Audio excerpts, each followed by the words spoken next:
এই মুহূর্তে বড় খবর ভাই, আপনারা জানেন কলকাতা বাংলা উত্তপ্ত। নতুন করে আপনাদেরকে কিছু বলার নেই, যেহেতু আপনারা জানেন যে কলকাতাতে আরজি মেডিকেল কলেজ এতে যে একটা মেয়ে হসপিটালে যে একটা মেয়েকে যে 18 জন মিলে যে ধর্ষণ করেছে, 18 জন মিলে মেয়েটাকে ধর্ষণ করেছে। 4টা মেয়ে ছেলে, কেউ হাত ধরেছে, কেউ পা ধরেছে। তাহলে একটার পর একটা যে রেপ করেছে, একটার পর একটা জেনা করেছে, 100 কতটা খালি কামড় মেরেছে, এই সাঁকিটাকে টিপে ধরেছে। তাহলে কীরকমভাবে তাহলে মেয়েটার সাথে ধর্ষণ করেছে আপনারা বুঝতে পেরেছে? তাহলে মেয়েটা কতটা কষ্ট পেয়েছে, মেয়েটা কতটা আঘাত পেয়েছে, মেয়েটা কত চিৎকার করেছে, কত চিল্লেছে, একমাত্র আমার আল্লাহ ছাড়া কেউ জানে না। সেদিনকে মেয়েটার নাইট ডিউটি ছিল। তার মাকে লাস্ট ফোন করেছে, মা তোমরা খাওয়া দাওয়া করে এলো, আমরা খাওয়া দাওয়া করে নিচ্ছি, খাওয়া দাওয়া করবো। সেই মায়ের কথা সোশ্যাল মিডিয়া উত্তপ্ত। ভাই একটা কথা আমি আপনাদেরকে বলি, দেখেন রেপ হচ্ছে, জেনা হচ্ছে, ধর্ষণ হচ্ছে, কিন্তু আইনত বিচার পাচ্ছেন না। যে কলকাতায় যে এখন যেভাবে এখন উত্তপ্ত চলছে, কলকাতায় যেভাবে উত্তপ্ত চলছে, আমার মনে জনগণ ছাড়বে না কাউকে। কেন বুঝি জনগণ ছাড়বে না?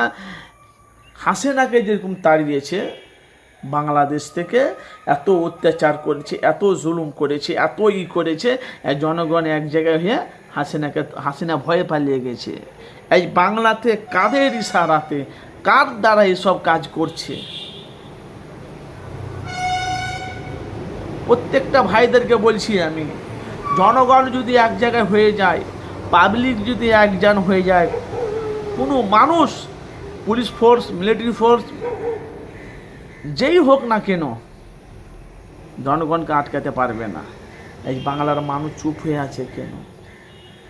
ভাই দুঃখ লাগে। এই আমার ঘরে যদি মা বোন হতো, তাহলে আপনি চুপ করে থাকতেন? এই আমার ঘরে মা বোন হয়নি বলে আমরা চুপ করে আছি। তোমার বোনেরা রাস্তায় যাবে, তোমার মেয়েরা রাস্তায় যাবে, নিয়ে যে ঘরে বসে ধর্ষণ করবে, তুমি ঠেকাতে পারবে? তুমি ঠেকাতে পারবে?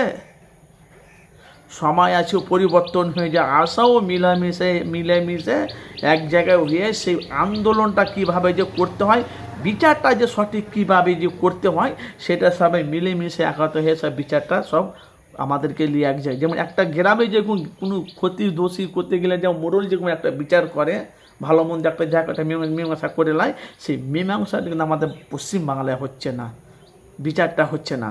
তো এই যে মহিলাটাকে যে আরজি যে মেডিকেলে যে মেয়েটাকে যে পরে রেপ করেছে, ধর্ষণ করেছে, এর শাস্তি কিন্তু পাওয়া দরকার, অবশ্যই 100-র মধ্যে 100% পাওয়া দরকার।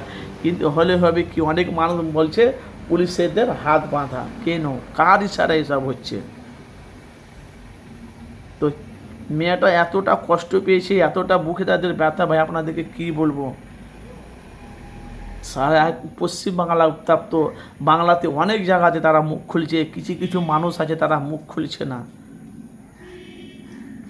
তো প্রত্যেকটা ভাইদেরকে বলছি, দুঃখ লাগে, নিন্দা লাগে। আমার তো যতটা সম্ভব বিচার মনে পাবে না, কিন্তু এখন যা কলকাতায় যা উত্তপ্ত, বিচার শেষ না হওয়া পর্যন্ত আমার মনে হয় জনগণ ছাড়বে না। আসো সবাই মিলামিশে প্রত্যেকটা গ্রামে অঞ্চলে জায়গায় আমরা মিছিল করি, এর প্রতিবাদ কিন্তু বিচার কিন্তু আমাদের চাই। আজ অন্য বাড়ির একটা বোন আমার হয়েছে, তোমার ঘরে মা বোন হবে না, আর কোনো কথা নেই। কেন এখন আমাদের মা বোনের না নিরাপত্তা নেই? দেশ স্বাধীন একে বলে? অবশ্যই আপনারা মূল্যবান কমেন্ট বক্সে মতামত জানাবেন।